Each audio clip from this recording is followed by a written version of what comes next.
আবার ওই কালো গিলাফ দেখলে,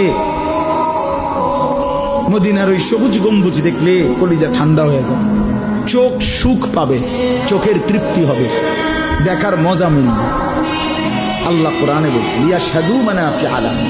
আল্লাহকে যদি জিজ্ঞেস করে বান্দা কেন আমি হজে যাব, আল্লাহ বলে আয়েশা দেখো, লিয়াশহাদু, সে যেন আয়েশা দেখে।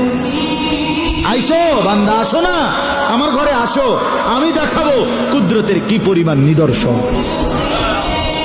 দেখবা কদম কদম, পরতে পরতে আমার নিদর্শন, আমার ঘর দেখবা, আমার কালো গিলাফ দেখবা, হাজরে আসওয়াদ দেখবা, আমার ঘরের দরজা দেখবা, মাকামে ইব্রাহিম দেখবা, জমজম দেখবা, সাফা মারওয়ায় ঘুরবা, মিনায় যাবা, আরাফায় যাবা, মুজদালিফায় যাবা, আমি তোমারে ঘুরাবো, ঘুরাইতে ঘুরাইতে গুনাহ মাফ করে একদম মায়ের পেটে নতুন বাচ্চা বের হয় যেভাবে, নিষ্পাপ বানায় দেবো।